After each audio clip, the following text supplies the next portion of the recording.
Listen, Zack Snyder's going to be knocking on the door any second here because we just hit 300. And I can't believe it. Nice. It's crazy to think about. I have to ask, is our audio working 300 episodes in? Ace hasn't spoken yet, but you and I are both This working. is the casual hour. The casual hour. I cannot believe. Yes. I don't want to get too ceremonial here and, self-congratulatory, but 300 episodes is a big deal. It's To be fair, none of us have actually been on 300 episodes. It's fair. It's true. It's fair. It's fair. The show Collectively, though. Collectively, yes. Somebody has been here 300 different weeks. But here's the 300 more. And oh God, no. No. No, I refuse. We'll see how it goes after tonight. You might get 50 more out of me, and then I'm kicking your ass to the curb. We'll see how it goes after. He'll be the gamer that went.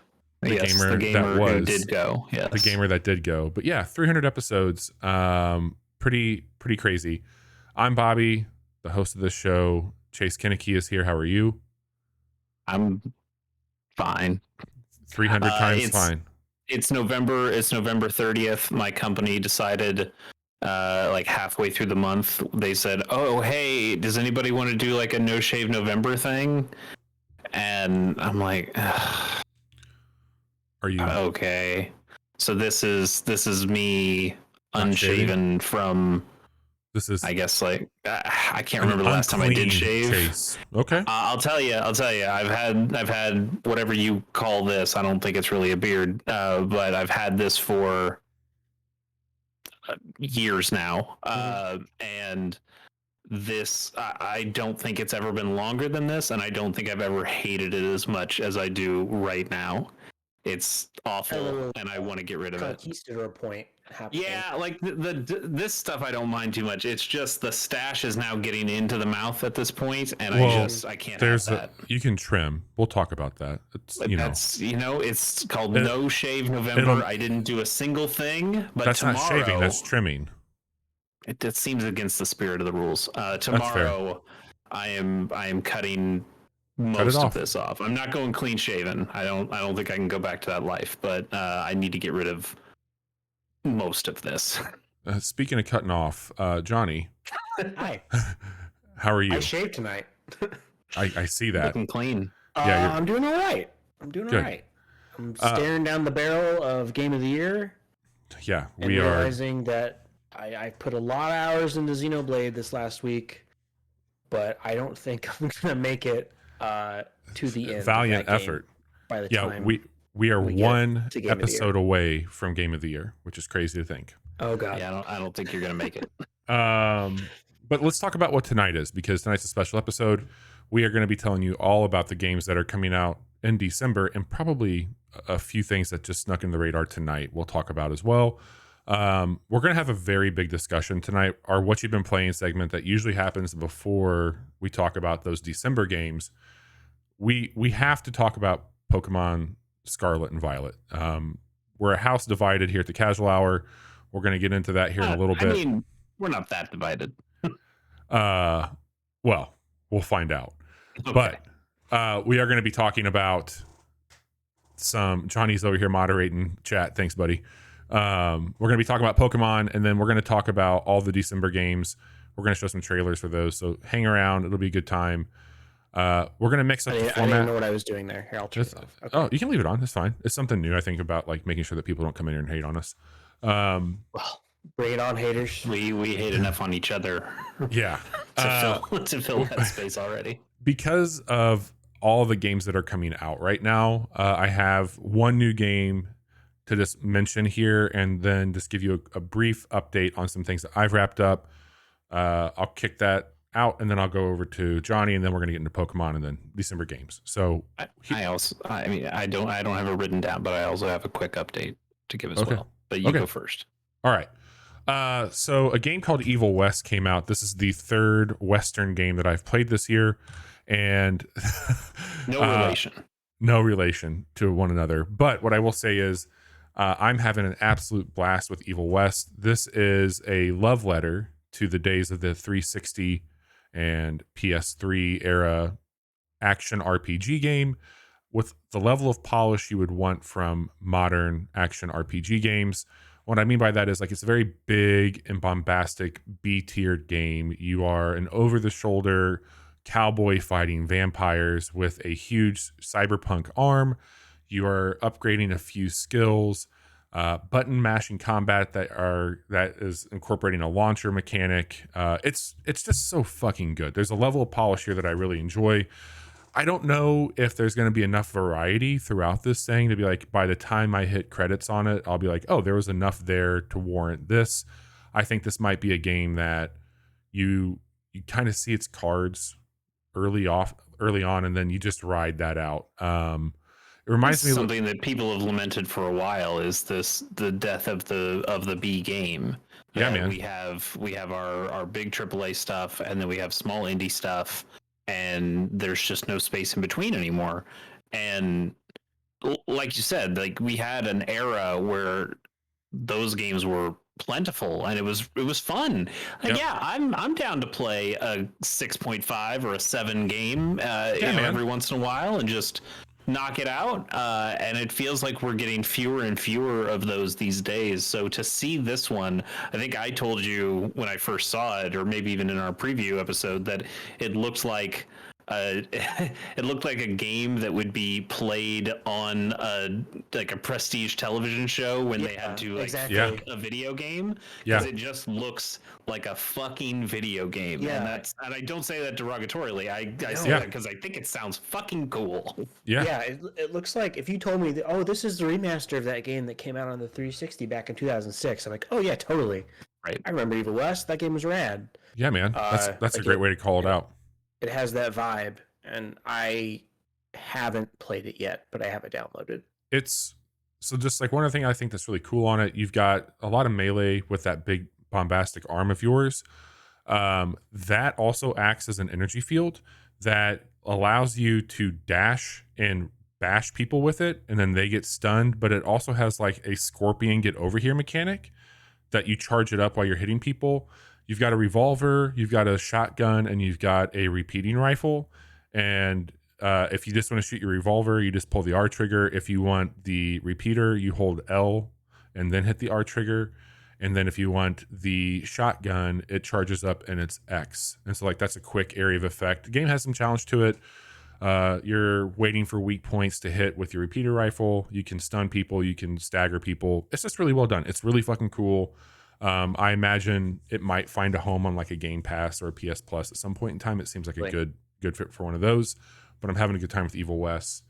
The other thing I'll call out here, I've been busy. I have completed 4 video games in an effort to be prepared for Game of the Year. I have hit credits on Pokemon Violet, God of War Ragnarok, Temtem, and Symphony of the War, the Niflheim Saga, and I've had a great time with all 4 of those video games. Well, 3.5, and more to come on that. But I'm doing it. I'm chipping away at some of the backlog stuff I've had cooking for a bit, and I've got a few more I'm working on. How did you find Symphony of War? I love that game, man. I think the story's fine. It's very, very grandiose and it's very weird. But I really liked that game a whole lot. I had a blast with it. I think I played maybe 90% of that on my Steam Deck as well, which was really cool. It felt like the right place to play that game. That's the only place I've played it. But I really dig it. I liked all the tinkering with it. I think that you could tell that they care a lot about Fire Emblem, and I don't think they're at that prestige, but it's really cool to see people doing things that sometimes Nintendo's not doing. Like Nintendo's not making Fire Emblem like this anymore. So it's neat to have people that are looking at like what inspired them from like those golden era, if you want to say, for Fire Emblem, on what that would be. Yeah, I mean, this might come up in a couple weeks, but I wish I had played that game more. Yeah, for sure. I know Dark Deity just hit it's for free on, or was free on Epic. I've got that on Steam. I didn't put time into that, where I heard that was like the hot shit if you like Fire Emblem, but Symphony of the War, and they're talking about making more of them. So what I'm hoping is that they learned a few things from this, because there's a few rough patches with it. It's not perfect by any stretch, but yeah, it's done well enough and been reviewed well enough that maybe they'll put a little bit more time and energy and effort in the next one, and we'll see some cool shit with it. But that's what I've been up to. A lot of stuff. Evil West is really cool. Check it out. I don't want to take up any more time talking about me. So Chase, Johnny, who wants to go? I can go real quick. So I've played a lot of Pokemon Scarlet. We'll talk about that. But I also decided tonight, hey, I need to get on this Game of the Year train. I need to play some of these video games. Like that Norco that I keep saying I'm going to finish. So you know what I did tonight? You didn't play Norco. I didn't play Norco. I didn't play Norco. I played some of A Little to the Left and got through a couple chapters of that and had a good time. I think I've seen what I need to see from that game to know how I feel about it. But I again had a good time. And then I also have this here PlayStation 5 DualSense controller that I purchased to play on this here personal computer.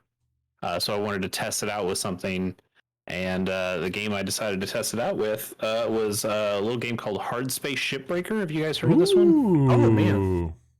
Yeah. So I just went to the tutorial. I didn't play very much of it, but well, to be fair, I read the entire terms and conditions of the Lynx contract, which Pretty good, right? it's a great time. In fact, might be a moment of the year contender right there. Oh yeah. The whole beginning of that game I think is fantastic. But I got through the tutorial stuff and I'm ready to actually start breaking some ships. And I think the controller support stuff works really well. And Steam handles that really nicely, where it switches everything to the X triangle, circle, square stuff. There's an app I'll send you on Steam. It's like $2, and it's a pretty robust like detailer for using the DualSense on stuff.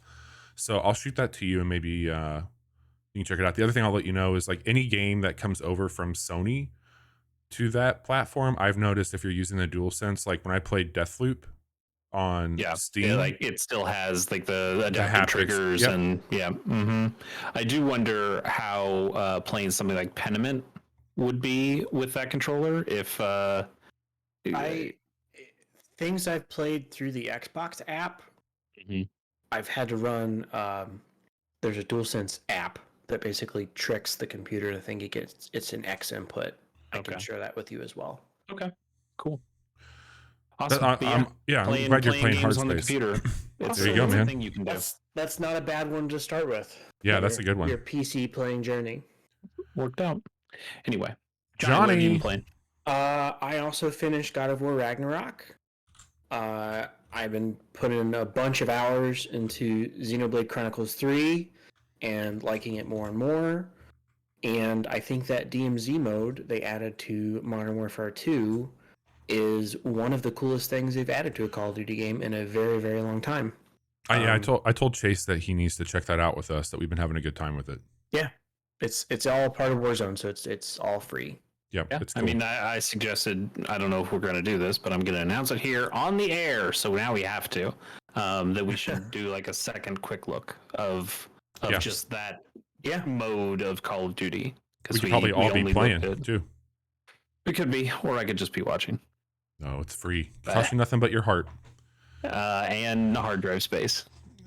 So much hard drive space. It's a lot. it's a big one. It is a big one. All right. Time for the main event here. Man. All right. Get your gloves on. We've got to talk about Pokemon Scarlet and Violet. This game came out 2 weeks ago at this point in time, I believe, right? Thereabouts, yeah. Yep. And it has been completed by Chase and I. It has been returned by Johnny, and it has been one of the most divisive titles from Nintendo that I have seen, critically panned and loved and everything in between. Like somebody could come up to me and say that this is their favorite Pokemon game, and I'd be like, okay, cool. And somebody can come up to me and be like, this is the biggest piece of dog shit I've ever seen in my life. I'd be like, yeah, you're probably right. And but the biggest piece of dog shit. Certainly sold a lot, though. It is the fastest selling Nintendo game. I think it is the fastest selling Pokemon game of all time. It's the fastest selling Nintendo exclusive ever. So there's obviously people playing this. I bought 2 of those 10 million copies, so you're welcome, Nintendo. The game's so nice we bought it twice. Johnny bought one and got rid of it. I don't know how, like, we've got 30 minutes to have this conversation. Sure. All right. So how do we want to go about it? Like, maybe. Go ahead. What were you going to say? I feel this is just my brain. I'm probably the middle of the road out of this group. I'm probably the most positive, and I don't want that to come off as I like this game, because I don't think I do. Yeah. But I'm just not as negative as you guys are. When you played it, you played it. You did. Oh, we'll talk about how much I played it. Can I just Please. I kind of just want to say my piece. Go for it. The floor is yours. So I did something I don't think I've ever done before on my Switch, which is I requested a refund for this game because it was more broken than Cyberpunk, which I realize if I'd been playing that on my PS4 or an Xbox One, I probably would be saying different. Yeah, I don't necessarily agree with that, but I understand your circumstances. Like my experience with Cyberpunk very differently. Like it got yanked from storefronts because it was so bad. But that's just the closest thing in relation to this. I don't know the last time I felt so immediately repelled by the way a game felt when I played it as this one. There was a great quote from the Digital Foundry review where like they break down all of my feelings that I had, and like it looks like shit, it plays like shit, and it feels like shit. And I think I could deal with looking like shit because Arceus didn't look great either, but at least it was fun to play. Mm-hmm. And this is just like I felt almost motion sick because the frame rate was so low, and it felt like I was running through mud with my character. And it is just to think that this is the biggest media franchise in the world, and this is their flagship product. This is what they're giving us. Something that looks this bad, feels bad to play. We've all seen the glitches and shit on YouTube, and it just I've never felt this strongly about a AAA game. I've certainly never felt this negatively about a Pokemon game. Sword was not perfect by any means, but I still played it and finished it and played a lot more. It was like our number 2 game of the year that year. Yeah, I mean, I didn't have after we finished it. I think the pre DLC we felt a lot differently about Sword and Shield than we did after. Yeah, we were all pretty high on it, and like I remember you even leading into this one, Johnny. Not to cut you off, but like you were the one who was sending stuff in our group chat, like, "How are you all feeling about Pokemon? That trailer has me hyped. I'm looking forward to this. I'm super excited about it." Like you were the one kind of spearheading the shit off pod about this game. I was feeling cautiously optimistic about it because of how much I enjoyed Arceus, and I know Johnny didn't finish it because I never finished anything, but I played a lot of that game. Fair. And I had a good time with it. And this just like I can't believe this was what they shipped. I cannot believe. I am stupefied. Like, and is it just a matter of they don't have that much people working at Game Freak who can finish it? Like, it's not a money thing. Like, they could hire people to come or outsource shit to other studios. It's the fact that it can't even run at a full 720 handheld or 1080 docked. It has to be downscaled, and it looks so bad. Like the fact that it looks like, you remember those old adventure games when like the background images will be moving? Pepperidge Farm remembers.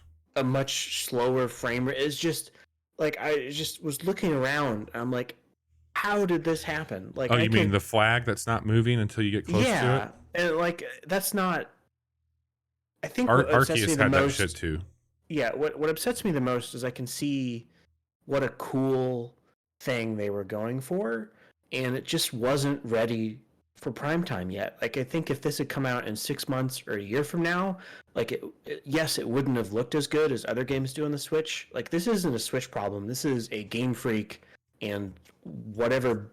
There have been lots of nice looking and playing and running games on the Switch. You're right. Like it is an underpowered console compared to the other things that we have here, but Game Freak doesn't really work on those other consoles. They have some games that have been away from Nintendo stuff, but like this should be the system they know the best. Yeah, and it's just disappointing. Like I've been stewing over it. I was really mad at first, and then the further I get away from it, like the more I'm just like, I feel like they took Pokemon away from me. Like they made a game that I felt like I'm be wasting my time, because the whole time I'm playing it, I'm just mad about how bad it looks and runs and feels to play, even though there are some cool ideas buried in there. That I've read about and I've heard others talking about. Like I'm sad I'm missing out on this experience. And I will say, like, if they patch it, like if they make it run better, I'll buy it again gladly and play it. Like it's just I don't know. I didn't want to waste my time playing something I would hate the entire time I was playing it, when I have all these other games that I know run that's fair, that I could spend my time with. So it wasn't like, I don't know what's going to get fixed with this. I can tell you that we just got a patch today, Bobby. Yeah. Well, we got a patch coming before we started recording, so I'm sure it's all fixed by now. But it's been a long time since Johnny was filibustering this whole segment. Yeah, so he heard that we only had 30 minutes to talk I know. about this. You've got all of it. You've got a big thing. Can I just take 5 minutes and pass it off to you? Because yeah. Sorry, go ahead. I feel out of the group, I'm the harshest critic of the Switch. I'm also probably the biggest stickler for, like, I want the big, beautiful graphics. Like, Johnny, you like that stuff too. Chase, you appreciate it. But I think we've always given me shit about, like, the half steps, all that stuff. So your graphics were. Whenever I saw this game, it absolutely looked like dog shit. I haven't had mainline Switch games crash on me like this did. And I was really put off by it. It felt hard to play. I agree with Johnny, and I'll be more specific here. Chase and I talked about it when we played on stream.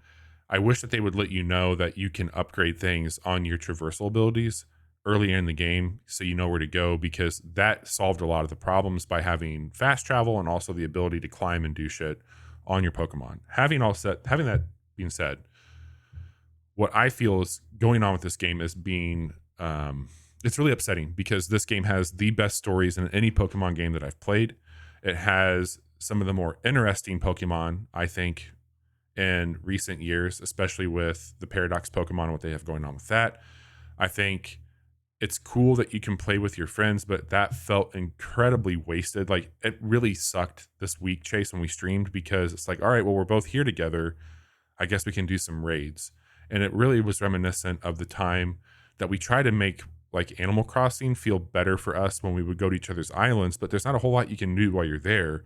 You're experiencing something in real time together, but ultimately, I can't help you build things. I can't really pick stuff up for you on your island. I can't help you. In comparison to when we played Temtem on Casual Mondays, like, that is a game that you could truly, okay, these are 2-on-2 battles. Well, I've got a second person here, so we're going to play 2-on-2 with both of us here. Yeah. And Pokemon has, like, the frustrating thing for me in this game is that Pokemon has these mechanics built in. We have double battles as an option. They are not used very much in this game. They are still there, but that feels like something that you would have done or should have done if you're having a multiplayer mode in this Pokemon game. Because when you go in to another player's world, there is literally nothing you can do together. You are just kind of in the same instance world and doing things individually. It sucks. Other than those raids, and even those raids, you do not have to do with the other people, and you don't have to be in that player's game. It's bonkers to do them with them if you wanted to. You can go to a different menu. And one of the biggest crimes here, biggest crimes, because it's a twofold crime. The DLC for Sword and Shield sucked ass, but there was something in the second DLC that was really kick ass, and that's kind of that run-based dungeon. And they could have easily, brought some shit like that over to this because it's designed to be played with other people. Hey, let's go do some dungeons. Like they could have put a couple like dungeons in this that would mimic that, and that would have been really cool. The other piece of it is to be like this, hey, you can play with your friends. It's the most tame and underwhelming customization of a character they've put out ever, where you can change gloves, shoes, hats, and glasses. That's about it. But you've got 4 looks, and it's like everybody looks the same. So when you have this world that you're supposed to be sharing with people, they're all going to be riding one of 2 Pokemon, and they're all going to be wearing the same outfit, and it just looks so weird knowing that I would have loved to have the ability to ride a fucking I don't know, Growlithe or something like that. Like there's a different Pokemon that is also a fucking motorcycle lizard, and you can't ride it. Right, like those other people ride it apparently. And like I would even like I will say this for me, like I would even been like, okay, sell me put a marketplace in it. Let me buy a mount. Like I'll buy a Pokemon mount. I'll buy new clothes. Like they could have easily gamified that piece of it. The game ran like shit, but they buried their best stories. They buried the potential to do stuff better together with other people. And they made some really shitty decisions, I think, on how breeding works. And I don't want to play the sandwich game to get certain things. Like, yes, it does give you a leg up, but I don't want to have to like, am I making a ham salad? Am I making a fucking turkey and Swiss? Like, what the fuck am I doing here? And that's a me thing. Like, that's not necessarily like it strikes me as odd. Like, to be fair, I've only made a single sandwich in the game, and that was only to catch one Pokemon that I didn't even need the sandwich to get. It just made it slightly easier. Yeah. It is a new gimmick that you do not have to be a part of at all. Now, when it comes to the breeding stuff and getting eggs, you can buy the food specifically from one of the restaurants, and that gives you the same kind of powers that making a sandwich would. Yeah. So I hear what you're saying. I don't like the sandwich stuff either. I think it's an incredibly complex thing that gets you very little benefit. If someone just tuned in now and heard us talking about sandwich stuff, they'd go, "Oh, it's another episode of the Casual Hour. They must have just started. This must be the cold open." These fucking all we do is talk about sandwiches. two more minutes, like 1.5 minutes here. The other thing is that I don't appreciate the how they've dumbed down. And you can probably elaborate more on this, Chase, but like I feel like leaders don't matter. I feel like encounters don't matter. I remember going and talking to people in other Pokemon games and you get weird shit from them. Like I feel like all those things in this world, it feels very shallow. Like for being this big exploding world that you can visit and go into, it certainly feels very barren. So yes, technically this game is a mess. Yes, it's ugly to look at, but it sucks because the moments that shine through this, the story, some of these Pokemon, the potential of multiplayer are just afterthoughts. So Chase, you've got the stage. It's yours. Okay. I want this to be more of a conversation. I don't necessarily want me to just ramble for 15 minutes about things. So feel free to jump in when you can. But one, it's absolutely a technical mess. I'm not here to defend it at all in that regard. I do think you two are PC poisoned at this point, and I disagree with that, man. I don't know if I agree with that. Yes, I like to look at graphics, but this thing's a fucking dumpster fire to look at. I don't know. I had some slowdown that was whatever, like it wasn't really affecting the game. It's not, if this was a first person shooter and it played like this, okay, I understand. Like, yeah, I can't shoot anything like this, I can't react, but this is a fucking Pokemon game. It's not really a big deal. I don't like the way it looks. I think other games certainly look better, other Pokemon games have looked better, but I find the frame rate stuff disappointing, but not a big deal. Yeah, dude, like I'm not surprised like by that statement from you, but like it's a fucking PC poison. Well, it's not only that, dude. Like you're PC poison or not. I mean, this game. Johnny's over here, and like the other game he's playing right now is Call of Duty Modern Warfare. Like that game is the shiniest, smoothest thing you've ever seen. On this.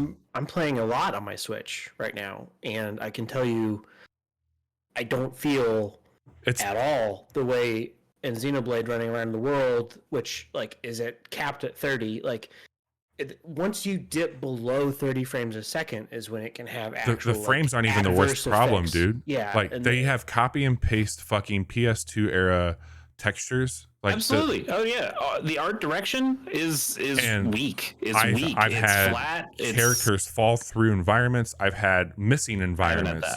I've hit so many Pokemon that weren't there, that were just invisible. Like it's an absolute mess. Yeah, the frame rate sucks ass, but this game looks like absolute dog shit, and that has nothing to do with my PC poisoning. That's just, it's gross looking.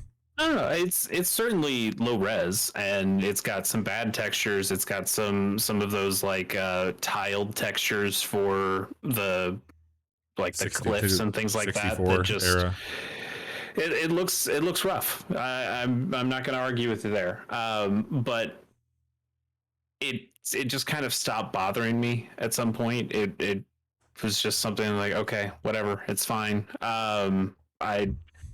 I still prefer, I mean, you guys know this about me, I prefer the pixel-based Pokemon games. I want a top-down view. I want to have fucking tiles and a D-pad. This is not what I want out of my Pokemon game. I will say, I think you could make more games in the Let's Go style. And absolutely. And I don't see why they threw away that style, which I think worked relatively well. I think Let's Go has a lot of issues as well mechanically, but that game looked good. And felt good to you don't like the tater tots? No, that's Diamond Shining Pearl. Yeah. Oh, I know.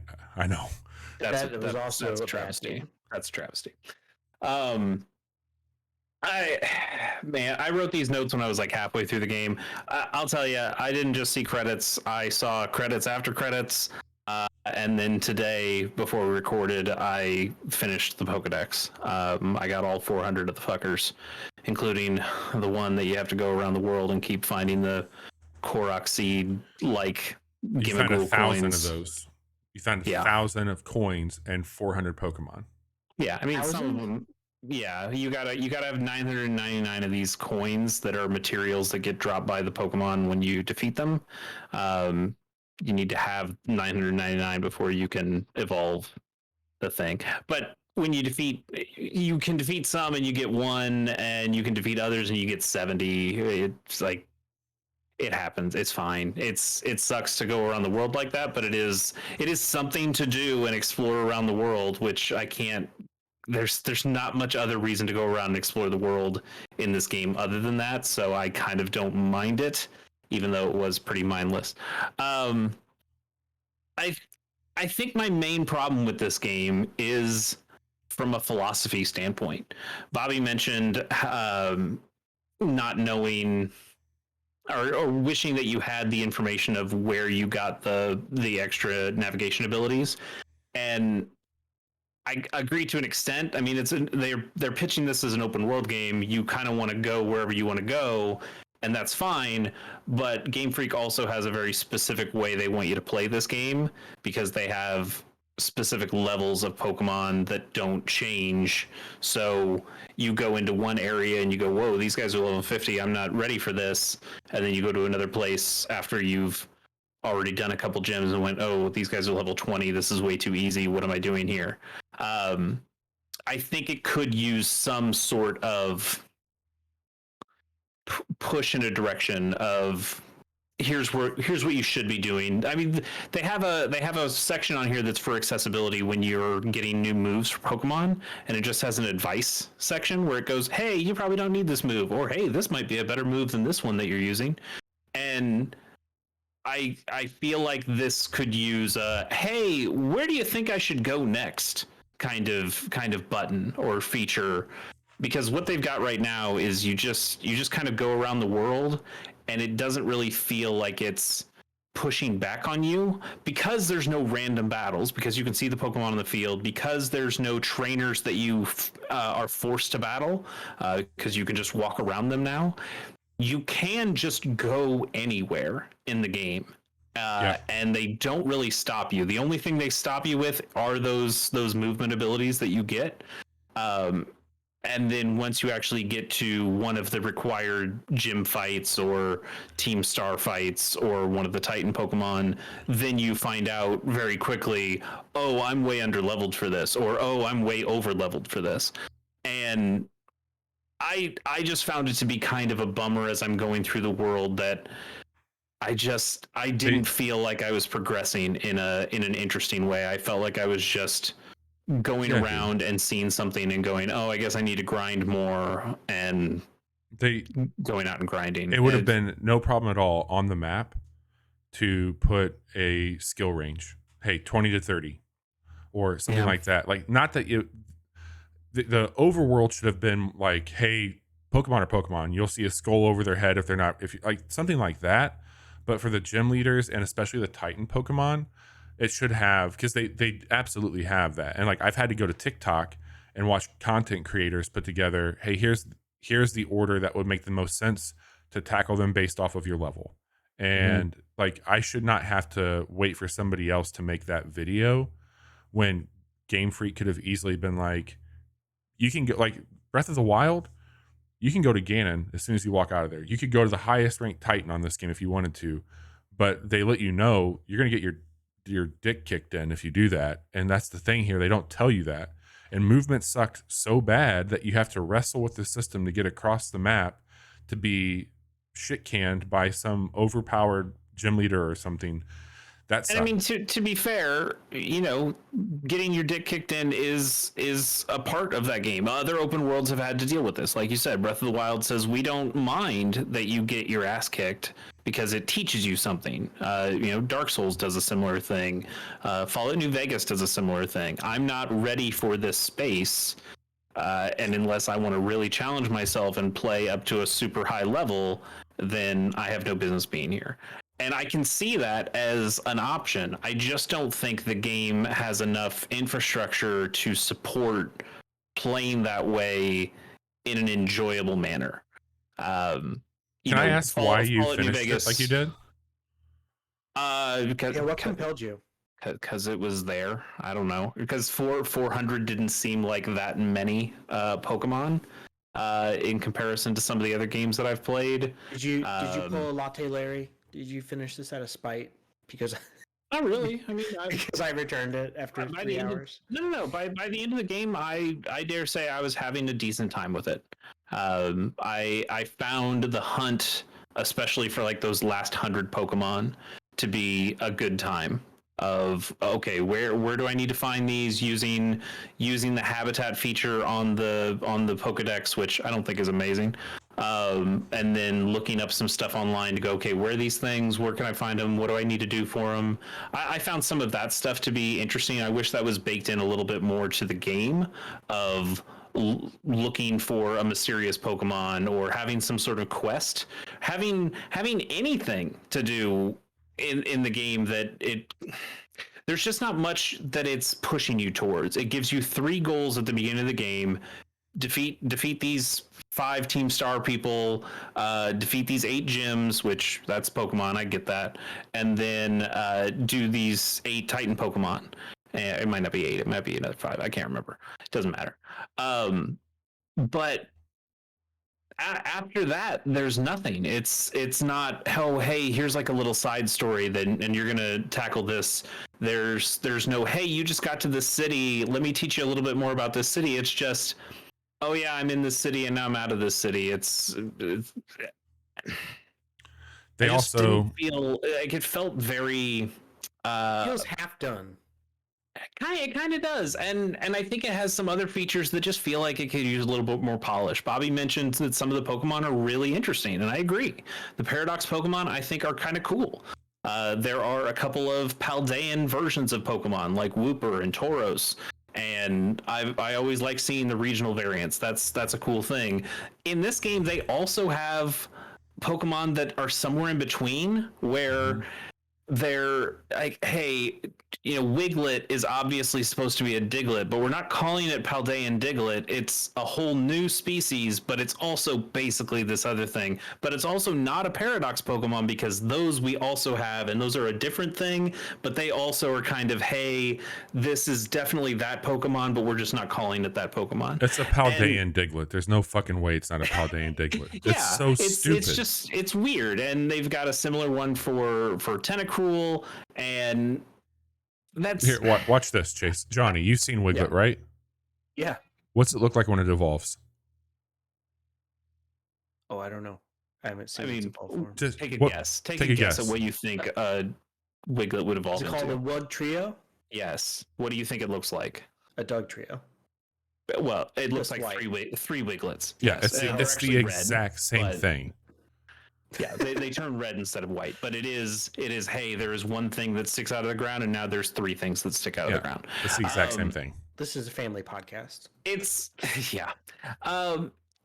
it's fine. I think the design of Wiglet is cool. It feels very unfocused and messy to have three different styles of what do we call these Pokemon that are obviously riffs on previous Pokemon that we have, and hey, I don't know, just put them in any one of these buckets. It doesn't really matter.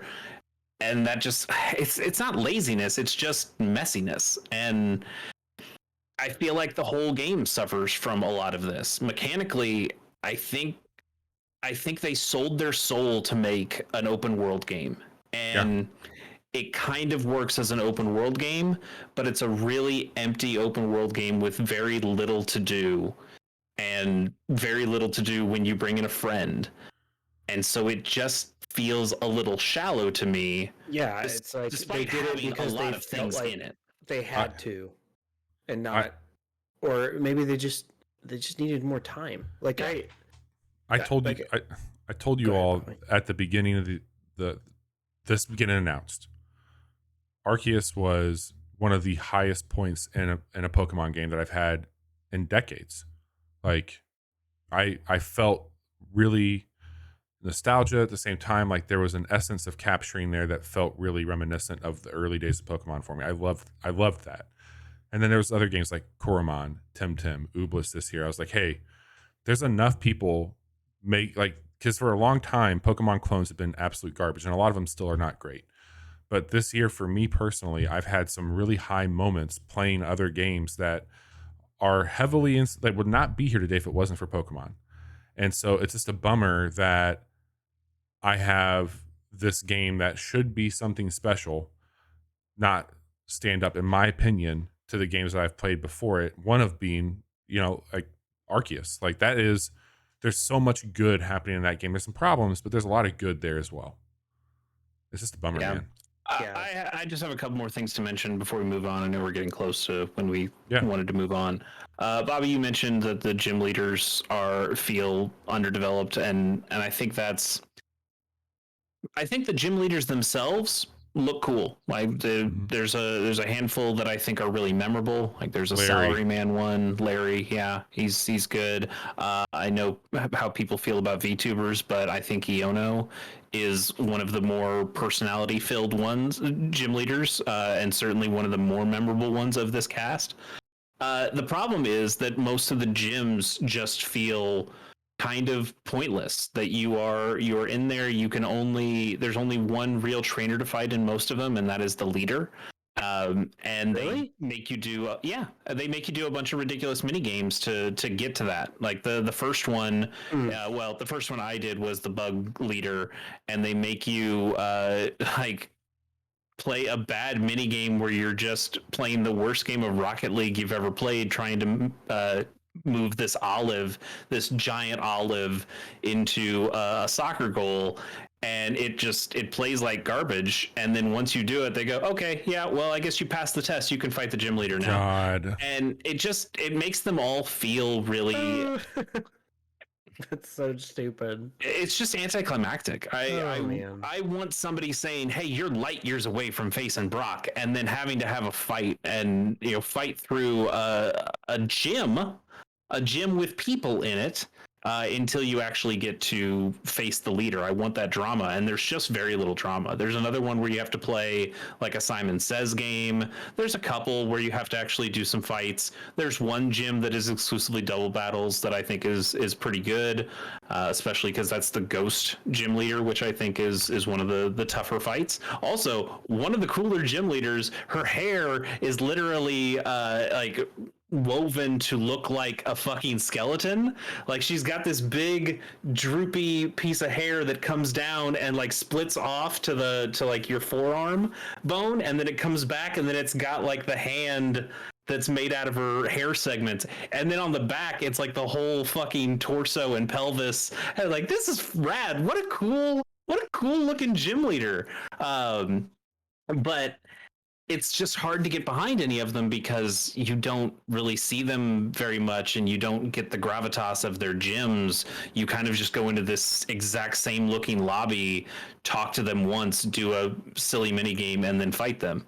And that's a bummer. What also doesn't help is there's no voice acting, which I know there's never been voice acting in Pokemon games, whatever. But this game, more than any other, they programmed in things to make it feel like it could be voice acted.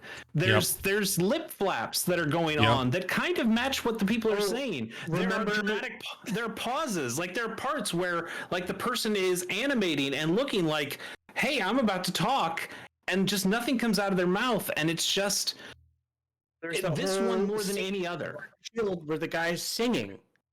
It's just absolutely. Anyway, The one I'm talking about, the Ghost trainer with the double battles, she raps. Yeah. Like she's just doing her raps to nothing because there's no voice acting. Somebody on Twitter actually went out and found some voice actors and got some voice actors to do like just a very minimal bit on a couple of these scenes. And it's unbelievably better. It's so good to just have anybody talk at all. And it's so weird because it's not like Game Freak doesn't know how to find voice actors. There's a Pokemon anime that's been going on for decades. You have people who could lend voices to this. You built the game in a way that looks like it supports voices, and then you just didn't have any voices. And it's the weirdest thing. It's so weird. It's so damn odd. One last thing. It kind of ties into the gym leader, the terrestrializing feature. I think on one hand, it's kind of a boring feature. It's the same handful of hats that can go on a Pokemon to change its typing. I think the mechanic itself is actually kind of cool in how it can affect type matchups. I don't play Pokemon competitively, but I think this would be a really good feature for competitive Pokemon. I've seen some people who play Pokemon competitively talk about how interested they are in this feature, that it feels like a nicely balanced way to have that kind of gimmick and to add a new layer to the competitive battling. I think that's great. It is used terribly in the actual single player campaign. And I think the gym leaders get the worst of it because they will always terrestrialize their final Pokemon.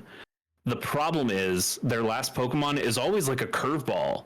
It's like the bug gym leader, the one that you have to roll the olive to be able to fight in the first place, throws out bug after bug after bug, and then her last Pokemon is an Ursaring. And you're like, oh, okay, this isn't bug. This is something I have to deal with now. This is going to be a little weird. I don't have the right Pokemon for that. No, you absolutely do, because she terrestrializes it on the first turn into a mono bug type. So now it's an Ursaring that's just bug type.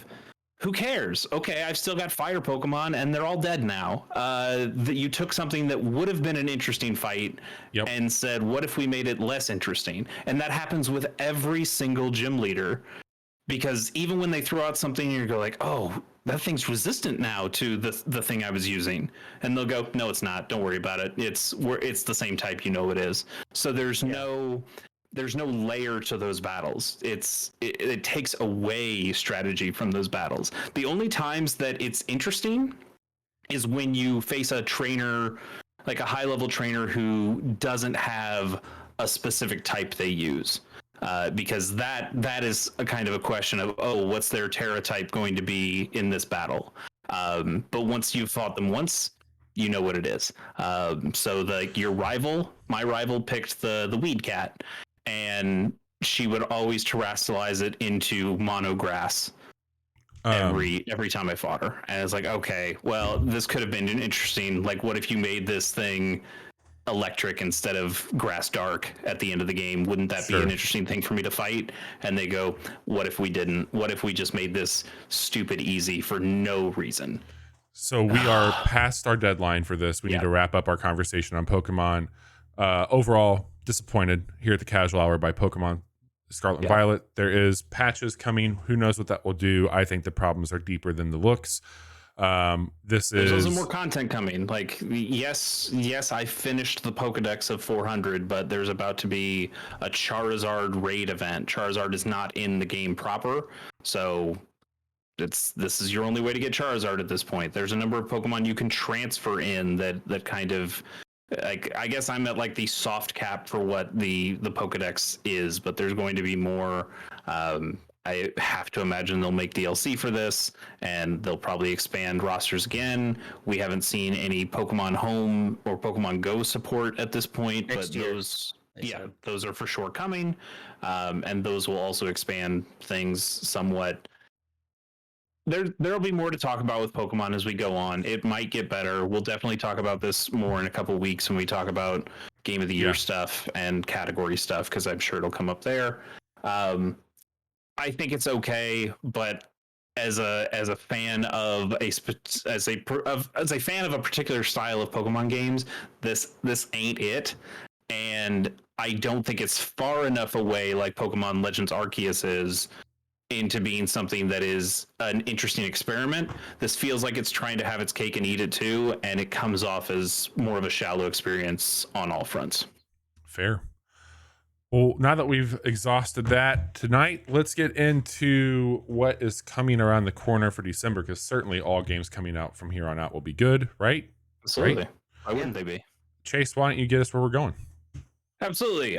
Before we get into December, we always have to talk about the previous month, and that was November. Let's look at our picks for the month of November and see how we did. I had A Little to the Left, which is a game I've watched Bobby play. We did a quick look on it, and now did we do a quick look on it? We did it on the demo, not on the full release. On the demo. That's right. Yep. And we've played a little bit of that. I think it's good. Tactics Ogre Reborn.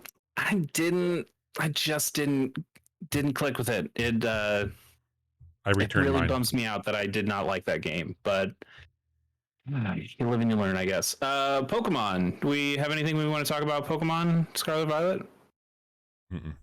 Nope. Oh, okay. Weird. And then it just came out today. I haven't played it, but Front Mission First Remake. I think that's a game, and I bought it. It's on my Switch right now. It's right here. I could play it at any time, but I think that's one I'll probably wait on until after Game of the Year to play, because I don't know, remakes of games isn't as interesting as playing brand new games, even though it's completely new to me. I think that's something that that's kind of a known quantity. Live Alive. Yeah, I know. It's not a foolproof system, but with only a couple weeks before Game of the Year. Fair. I think I should prioritize other games instead of Front Mission First Remake, even though I'm pretty sure I'm going to like that. And I'll have plenty of time to play that, hopefully before Fire Emblem comes out next month. Bobby, you had God of War Ragnarok, which I know you were very disappointed by, so too bad on that one. Yes. No, you like that game. You had A Little to the Left, Pokemon Scarlet Violet, and Warhammer 40k Dark Tide. Pretty sure you guys said you are holding off on that one because, like Pokemon, it has some pretty bad technical issues. That was the beta that came out on Game Pass, so I downloaded it today. I played, and I am happy to report I was getting a much better experience with the full release. So while I was in game, yes, I did get 2 crashes. Yeah. So it's still not perfect. Okay. Yeah. So that's okay. Well, that's Game Pass. So I don't have a whole lot at stake there, like to say yay or nay to. But the gameplay is really cool when it works. I'll say that much. Yeah, I mean, it's hard to fuck up Left 4 Dead style combat. That's just that's just a fun kind of video game. Yep, for sure. Then Johnny, you also had God of War Ragnarok. You also Warhammer 40k Dark Tide. You also had Pokemon Violet, and you also had A Little to the Left. How do you anything you want to feel about any of those before we move on? I need to play A Little to the Left before we do Game of the Year, probably. It honestly won't take you that long. I got halfway through the game basically within like a couple of hours. I was probably hemming and hawing a little bit. I will say though, like a small update, Bobby. I know when you talked about that game when you first played it, I mentioned that some levels have multiple outcomes. I think that's what those extra stars are about, because you can go back into one of those levels and do it a different way, and that'll complete those other stars. So like for one, like the first one they show that has this is like a stack of books on a shelf, and I went by height of the book first, so like the tallest book to the shortest book, and I got the star there. And then I went back and tried to replay it, and I did it by thickness of book. And it gave me the second star for that. So there are some multiple ways of doing that if you have a different kind of OCD than other people do. But there is like an extra layer of puzzles to some of those levels. Some of them only have one solution, but some of them have multiples, which I think is kind of cool. Nice. All right, let's move on to the free stuff. This one's going to be a little tougher. Game companies did not want to tell us what their fucking free games were for a while. And I think at least PlayStation still said like their PS Plus extra games, they'll tell us what they are next month. It's fucking December. It's the month where you're supposed to give the games out. You can't wait until halfway through December to tell us what the games are that you're giving us. I mean, they can do whatever they want, I guess. And I just don't have to get PS Plus Extra, which I don't. I just have Essential. And if you have PlayStation Plus Essential, here's what you can get. You can get the Mass Effect Legendary Edition for PS4, which also works on your PS5. I mean, Mass Effect Andromeda is not part of that collection, so it's good. It's a good collection. Good collection of games. Biomutant for PS5 and PS4. Johnny, you did not like that, right? No, yeah. Bobby, you got through a lot of it, didn't you? No. I got it for $3. I still did not like it. You get it for free. Do you think it's worth it? I only put in like maybe 3-4 hours of that. Yeah. Okay. But it did get us a friend of the show. The Potato Lion, fair enough, has been hanging out with us because of that game. And that's what it's all about, right? It's the friends that we made along the way. It's the friends we made along the way. And then I am in a Strand game. Yeah. Okay. Yeah. I feel like I know nothing about Biomutant other than you're like some weird cat creature. Mm-hmm. That's all you need to know. Okay. And it has a bad narrator. All right. And then also on PS Plus, you can get Divine Knockout for PS5 and PS4, and I don't know anything about that game. Isn't that like that's their other, not the Knockout City. This is a dodgeball game, I'm pretty sure. I think. Okay. I mean, when it's called Knockout, I assume it's a dodgeball style game, but I know nothing about it. On Xbox Games with Gold, you can get Colt Canyon. Bobby, did you... For some reason, I feel like you've played this, or I watched you play this at one point. Like, it's like a Western style game, top down. You play as like a little white silhouetted character, and you shoot things, and like pixelated blood spurts out of them. Colt Canyon? Yeah. I've never heard of this game. I hadn't heard of either of these games. No, I have not played Colt Canyon. Okay, I must have seen it somewhere else, but I definitely have seen somebody play Colt Canyon before. I think that looks kind of cool. And then Bladed Fury, this was one in a number of games I dubbed the next Muramasa the Demon Blade, and it was not. I mean, it was trying to be, and it failed. I think there's something kind of interesting in Bladed Fury, but it's not a very good game. But at least I had heard of it. So I've got one up on Polygon, who put a story out today that was like, we don't know what these games are either. Saw that. I think that was kind of shitty to say, but whatever. Bobby, you want to hit us with a couple of Game Pass things here? Yeah. Today we did get Dark Tide, as we called out, so that dropped today. But coming December 2nd, Johnny, Hello Neighbor 2. So excited. We also get Chained Echoes on December 8th, and we get High on Life on December 13th. Okay, and we will touch upon all three of those games in the December preview. So let's just get into that preview right now. First, a couple quick things that we don't even need to show videos for. Inscription, we know it. That comes out tomorrow or yesterday if you're listening to our Friday release of this podcast. Inscription is getting ported to Switch. We like Inscription. I'm interested to see how that port handles some of the out of game, like when you're dealing with some PC file stuff. I mean, I know Doki Doki Literature Club has a similar type of thing in it, and that also got a Switch port, so it's possible. I just am interested to see how they did it.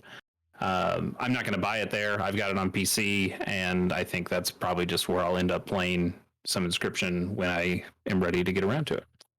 Also on the 1st, the Outbound Ghost is coming to Switch. This game came out in September of this year.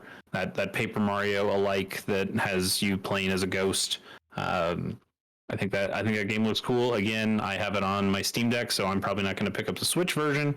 But cool that more people can play good Paper Mario style games. There needs to be more of those, and Nintendo is kind of getting back to giving us those, maybe at this point, but Who probably knows?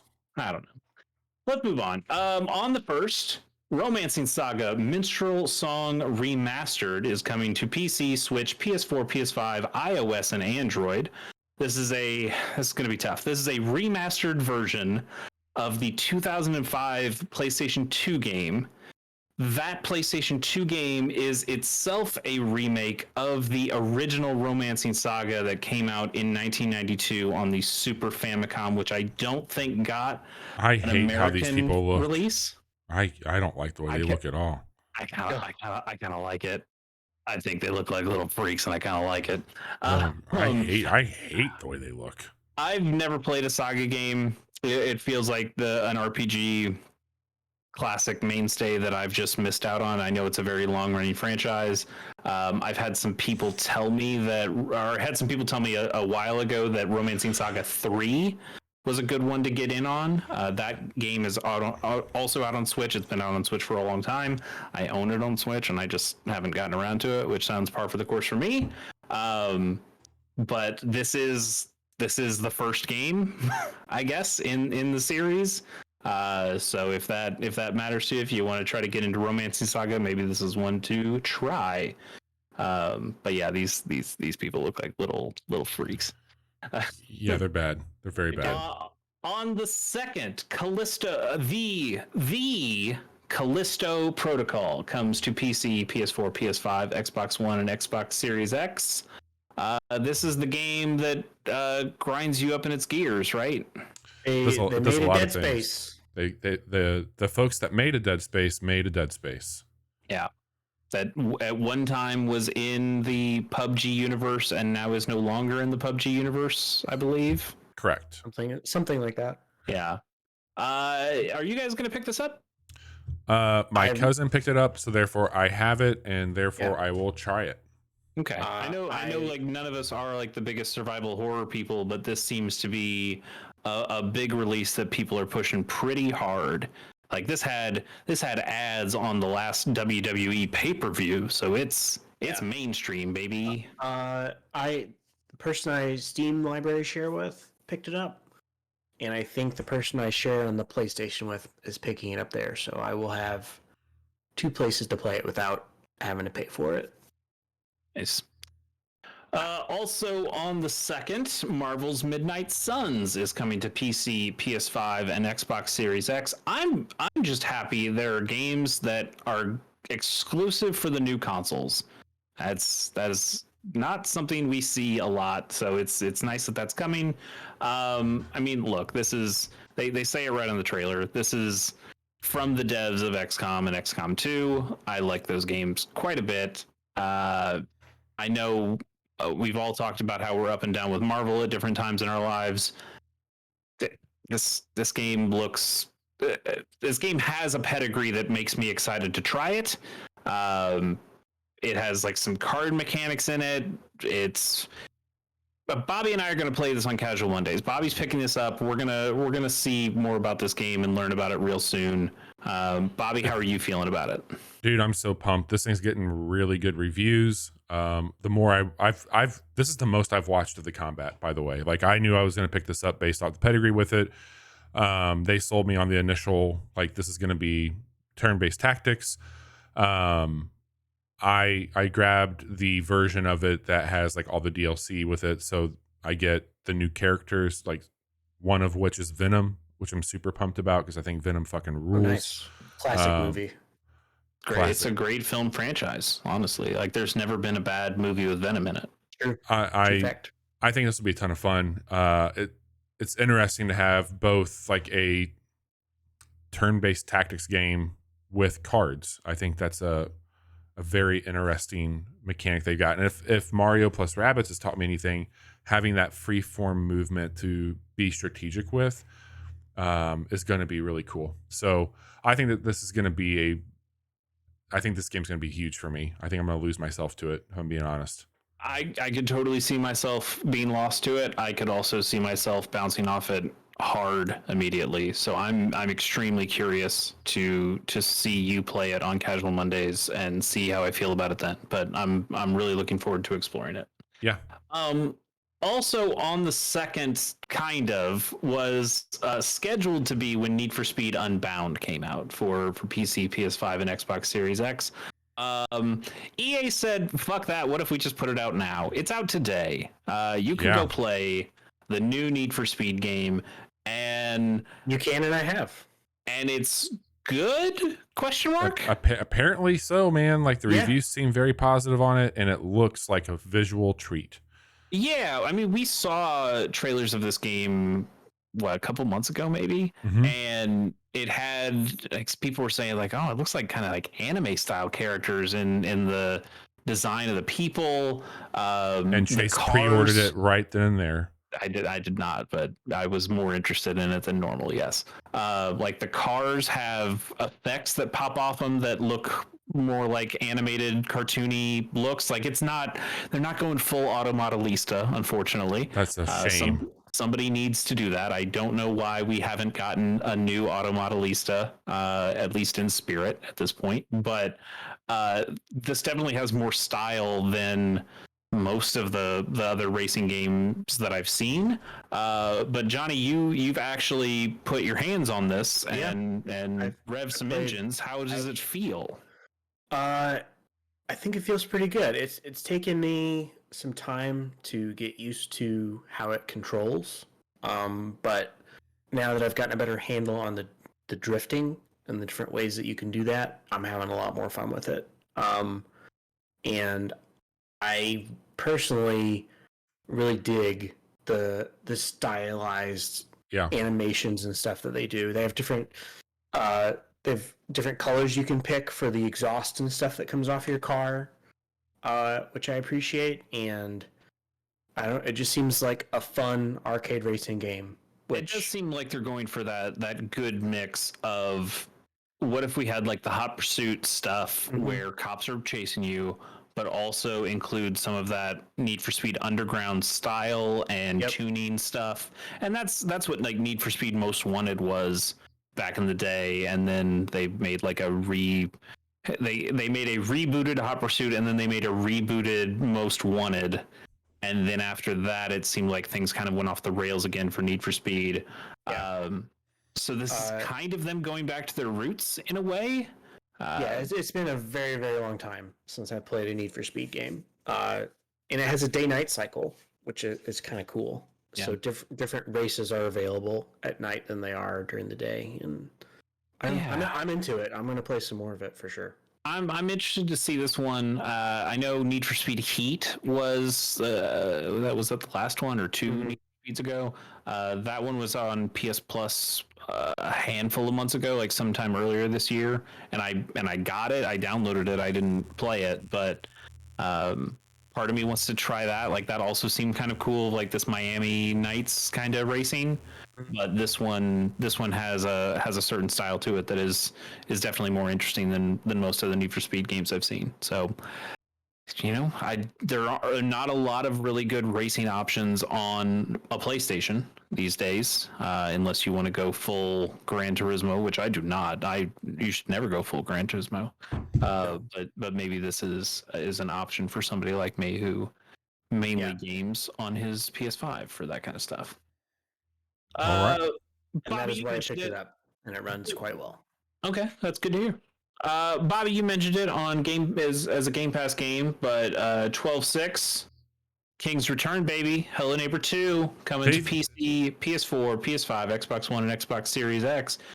Johnny, does your child know that this game exists? He does. He played the alpha of it on my computer. This thing has been advertised on Game Pass for a year. It's been able to be pre-downloaded for a year on Game Pass. He actually was playing some original Hello Neighbor the other day and laughing at. He's like, "Dad, remember how much you hate this game?" It's like, "Yeah, I do. I really do." After all this time, have they fixed the first Hello Neighbor at this point? I don't know. Okay, it's been. They did make like something in between though, right? There was like an evolve situation. What the hell is this thing? Or was like a roguelike thing at some point, or something like you're playing as kids and someone's the neighbor, I think. Okay. I don't know. Jude played a little bit of that, but he didn't stick with it. Well, I can't wait for you for us to do some check-ins and see how your son is liking Hello Neighbor 2. I'm sure it's going to be an instant cult classic like the first one was. We'll see about that. Absolutely. On December 8th, another Game Pass title, Chained Echoes, is coming to PC, Switch, PS4, and Xbox One. I kind of remember seeing something about this, but when I was re-looking up the trailers and seeing this, I'm like, oh, okay, like, yeah, this looks like a decent, like, standardish JRPG thing that some Western studio is going, oh, what if we tried to make, like, a Chrono Trigger? And I'm like, yeah, okay, this looks fine. I'm kind of into what I'm seeing here. And then in the trailer, it's probably coming up here real soon, like the characters just get into the fucking armor mech suit things, like medieval mech suits, like an Escaflowne kind of thing. And I was like, oh shit, oh god, this is that game. Holy shit. I think this looks kind of rad, and I wanna see more of this. I don't think I have time to play a big JRPG style game, but like, yeah, they get into those armor mechy suits, and I'm like, I want that on my Switch. I want to play that game. So we're gonna see. You don't want to just play it on your Steam Deck with Game Pass that you could have, or on your PC with Game Pass. I guess I do have Game Pass. I could just play it on those other places, but I kind of want to play it on the Switch though. God, Chase, you Switch poisoned. It's fair. No kidding. I'll give you that one. It's how I'm comfortable playing games. It's how I've been playing games for a while now. I love. If only modern consoles had 2 joysticks and fucking 4 buttons to input. What a fucking thing. It's more than that. It's not having to deal with settings and not having to worry about how a mouse move happens in a touchpad format. It's just knowing that the controls are baked into what this game is supposed to play like, that I can turn it on, that it boots up, that it's not going to get some weird crash unless it's Pokemon. Then it will have weird crashes all the time.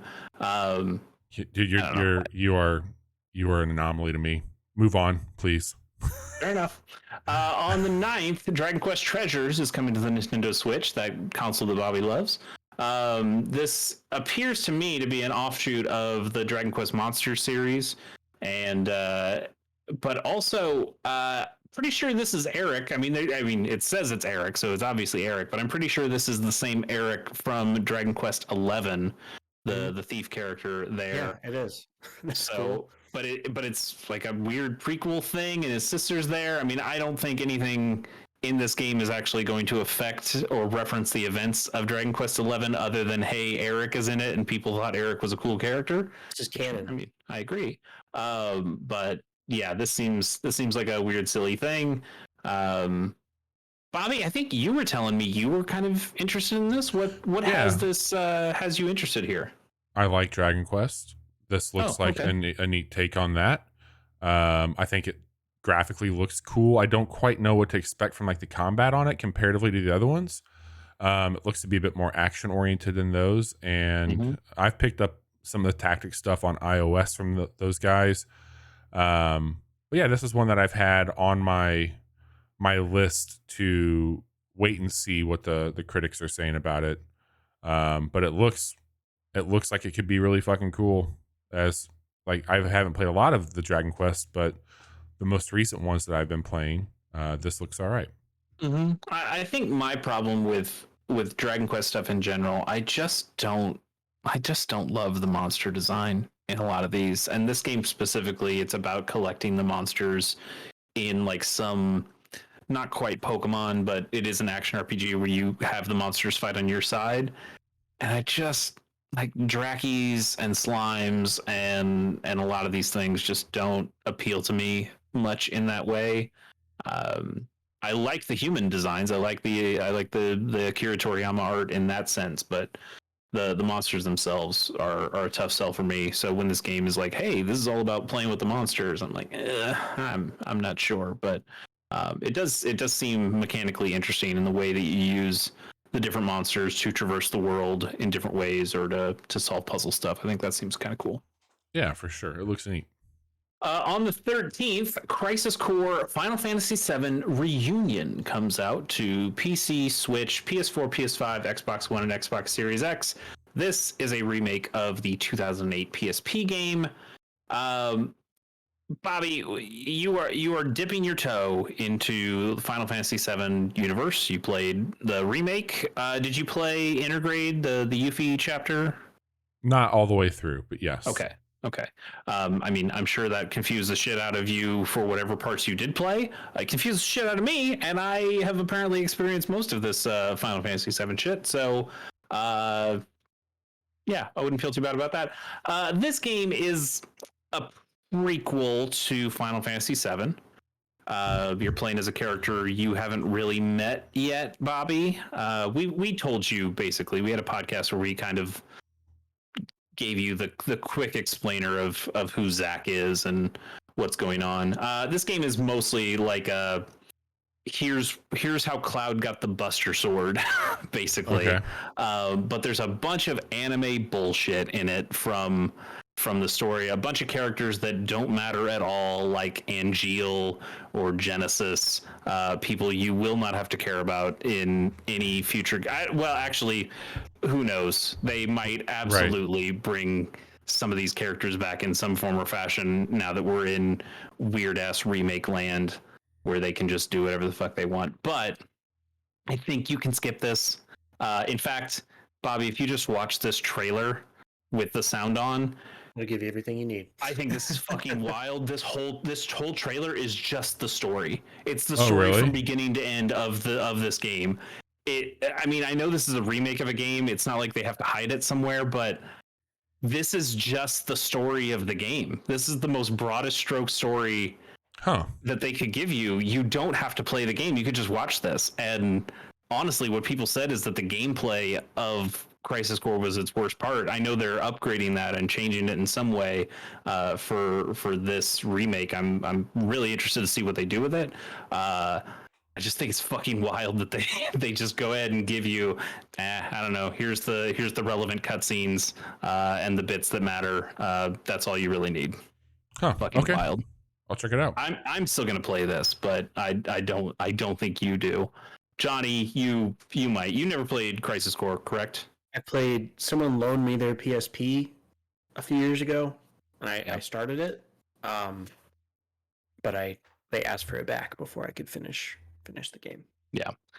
You might be interested in this. I don't know. You like weird Final Fantasy stuff at this point. I mean, So, I got a bootleg of Advent Children when it was only available in the absolutely. Japanese dub. So if you like your Advent Children, then this is probably up your alley. The thing for me though, there aren't a lot of PSP games that are locked to that system. I almost said matter anymore, but that's not exactly true.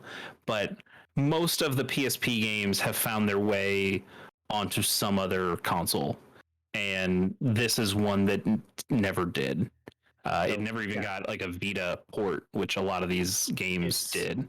It's cool that they're doing this. So it literally has been 20 or not 20, what is it, 16, 14 years? It's literally been 14 years since anybody has really seen this as a new release. So it's kind of wild that it's here. And at this point, really the only PSP games I can think of that are still locked to just that system are the Metal Gear Acid games, Acid 1 and 2, and Portable Ops, I guess. That's all Konami. I doubt those games are ever going to show up in any other format, but I think it's kind of cool that one of the mainstays for the PSP is now available for things that aren't just the PSP. So that's good. You don't have to get a UMD disc to play Crisis Core Final Fantasy VII now, which is good.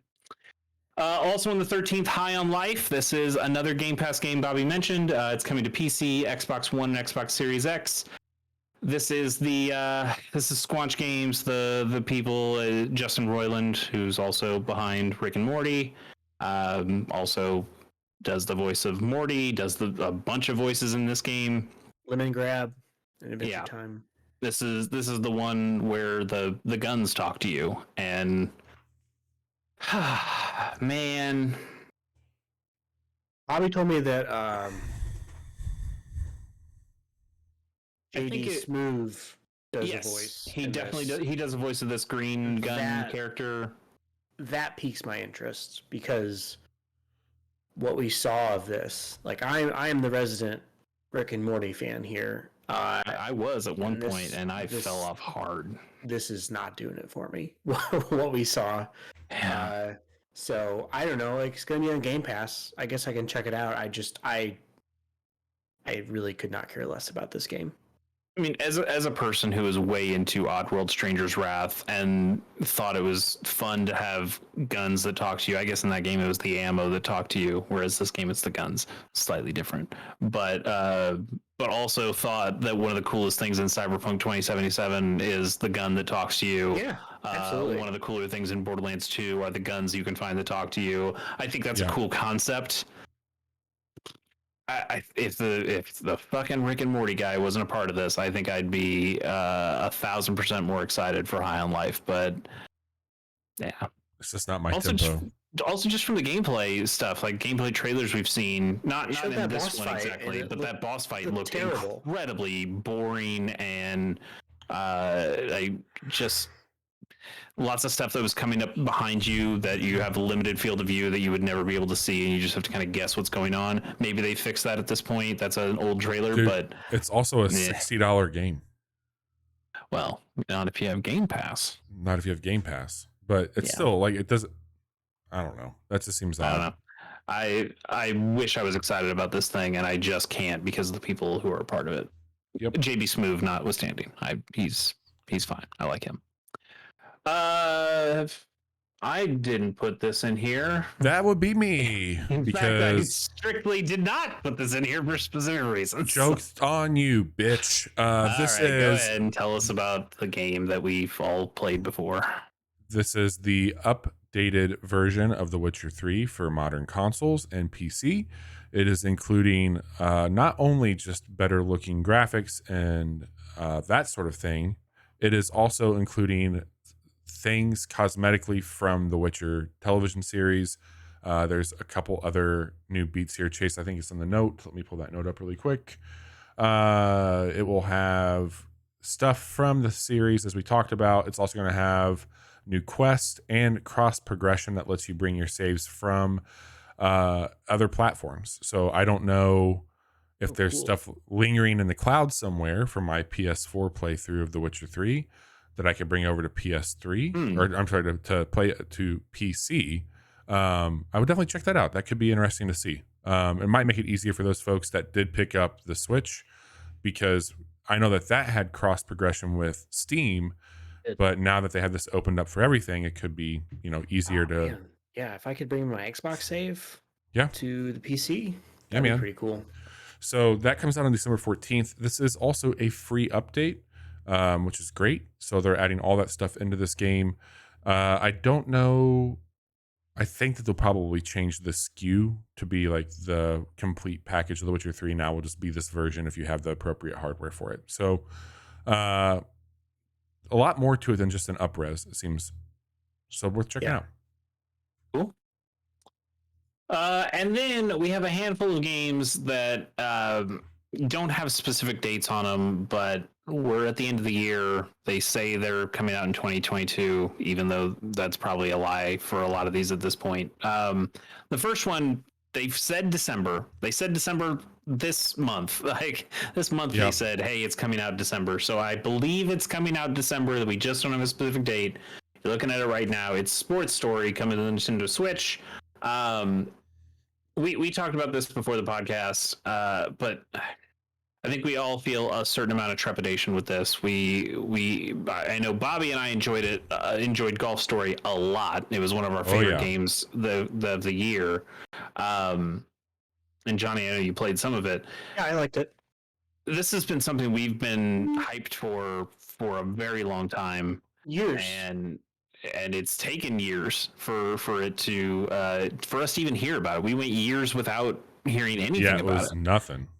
Updates have been very slow, and it wasn't until this Nintendo Indie World that we got earlier in November that we even saw this much of the game. But there is so much that this trailer shows that it's not just the golf, it's fishing and dungeon crawling and BMX, and I think they said there's soccer, there's some volleyball, there's some cricket shit that's going on in here. There's so much shit happening. Yeah, it's way too much, man. It's way too much. And I think our worry is just to know whether this stuff is being handled with enough care for each of the things.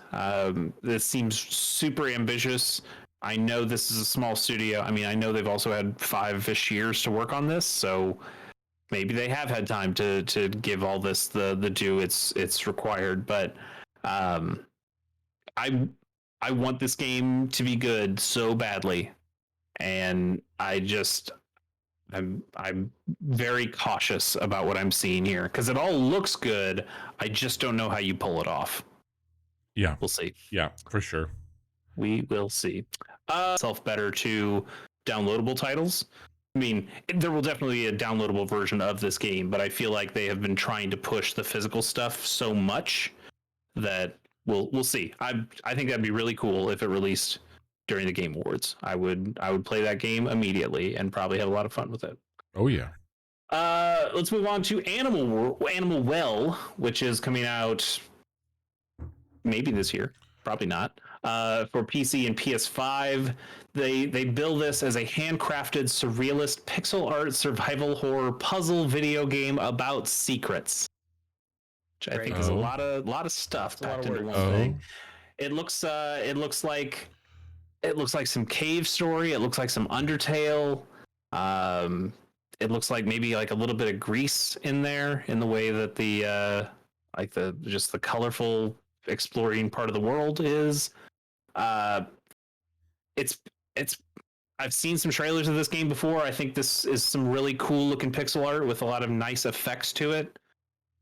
I'm pretty sure this is mostly just one guy making this thing. Damn. So I'm not holding out on this YouTube trailer. Oh, is it? It's made entirely by one person. Yeah, there you go. So I'm not confident that it's going to make 2022, but I am very interested to see what this game is when it does come out. And then finally, a game that positive is not coming out in 2022. I'll eat this hat upon my head if and I'll eat Bobby's hat too. I'll go over to Bobby's house and I'll chow down on that hat. Final Fantasy VII Ever Crisis is supposedly coming to iOS and Android in the year of our Lord 2022. The last thing we heard on this game at all is that it would be getting a closed beta this year. Yeah, You're running out of days for that closed beta to show up, much less the game. What else we know about this game? It's going to be free to start. It seems like it's going to be pretty similar to the Final Fantasy 15 Pocket Edition in that respect, where it seems like it's pulling stuff from Final Fantasy 7 Remake. It's pulling some stuff, it seems like, from that Crisis Core remake. It's also got its own art style for some of these cutscenes as well. This seems like a real jumble of Final Fantasy 7 assets from all sorts of shit to try to tell the entire Final Fantasy 7 story from start to finish. I still don't understand exactly what that means. It's weird that you're doing something like this when you're also doing a weird remake that shuffles the whole world state. I want to be interested in this. I don't want to play this on iOS and Android. I want to play this on anything else. I don't know what this is. I mean, I'm gonna play. It's Final Fantasy 7. I want to see it. I want to know what it is. I want to know how it plays. I want to know why all this stuff somehow mixes together. Tell me something, Square. This is their multiverse game. Damn. Sure. Yeah. See Sora just show up in this game for some. Oh God. Okay, I'm out. I'm out. Hey, he won't multiverse. That's your multiverse character. Damn it.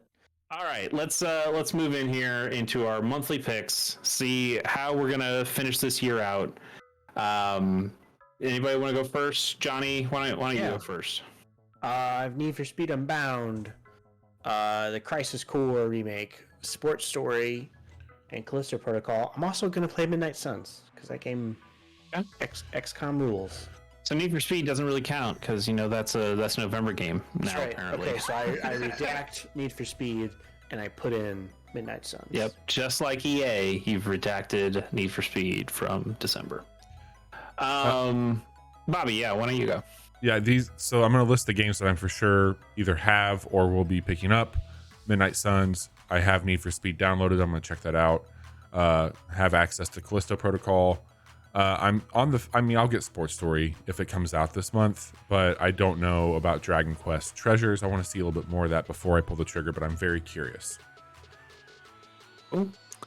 As for me, I think the only games I absolutely know that I'm purchasing would be Sports Story, again, if it comes out this month, and Crisis Core.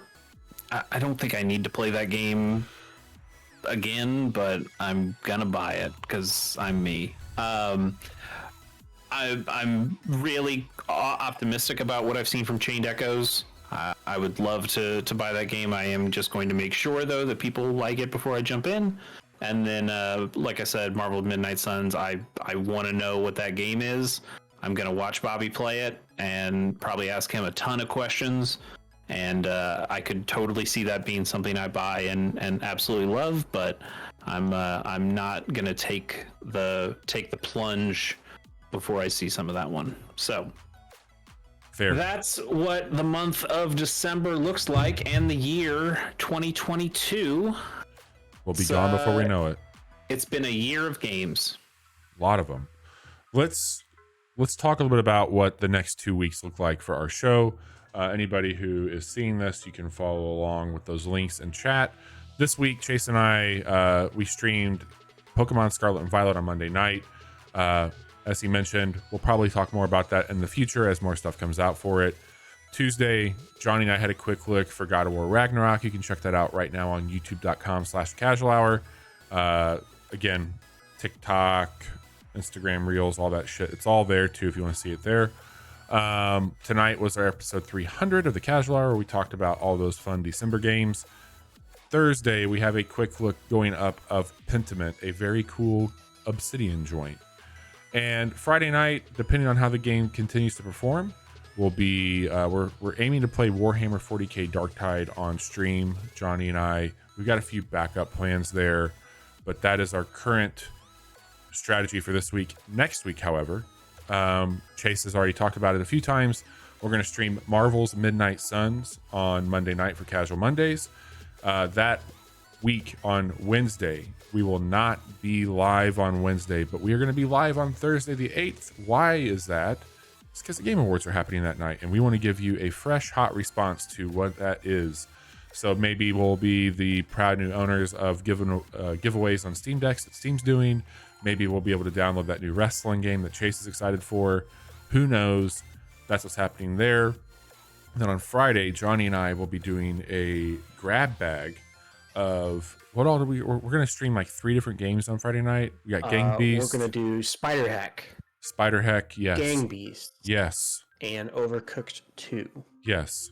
All games that are on Game Pass and all games that we could have a blast with while being frustrated with each other. So we got a couple quick looks going up next week also. But a very big week of fun shit. So we're going to have a grab bag of things on Friday night. It'll be a lot of fun. That's our last normal week, right? Because then the week after that is Game of the Year. Yep. And so Monday, Wednesday, and Friday, we will be doing our day 1, day 2, and then day 3. So day 1 and 2 are our categories, where we break down things like best moment, best style, best new character, all that fun stuff. And then on Friday, we do our personal top 10 list, and then we add everything up and do the never wrong, always accurate top 10 for the casual hour.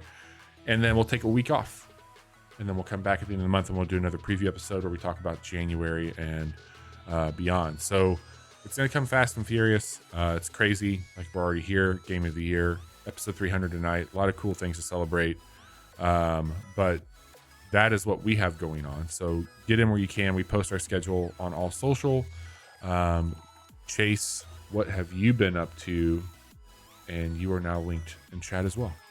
Nice. Yeah, nothing too much to report. A lot of Game of the Year cramming going right now. But one thing that I will be doing is a new episode of Pilot Program, my podcast where my good friend Pierce Corshane and good friend of the show are talking about television pilots. We're going to watch the first episode of every TV show ever made.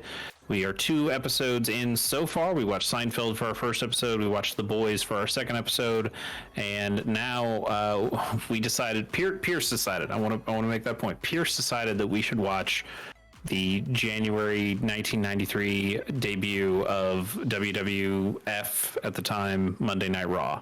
So right. we're gonna watch some fucking wrestling, some early 90s wrestling. That's not the best times for wrestling, I'm gonna tell you that. And that'll be a fun episode as we talk about how you put on a nationally televised wrestling show. It's going to be interesting for sure. But yeah, you can find that on iTunes, on Overcast, on whatever you do. Look for Pilot Program, or just go into my link tree there, and then you'll find the links to it there as well. Awesome. Johnny, any updates from you and your adventures in life? Oh, just trying to play as much Xenoblade Chronicles 3 as I can. How many hours do you think you've put in at this point? I'm at like 30 to 32. So you're like a quarter in. Yeah. Dude, he's gonna make it. Optimistic. Game of the Year. Yeah, he'll come absolutely. in. No doubt. So that's going to do it for episode 300. Thank you all so much. Again, if you're listening to this show, we are live Monday, Wednesday, Friday at 10:30 p.m. Central on twitch.tv/casual hour. We post our quick looks every Tuesday and Thursday at 10 a.m. Central. And if you're watching this and you want to catch up on some of our other stuff, you can find our podcast wherever you listen to podcasts. Search Casual Hour. We're there. Thank you both. We will be back Friday night with some more Warhammer 40k Dark Tide. Take care, everyone.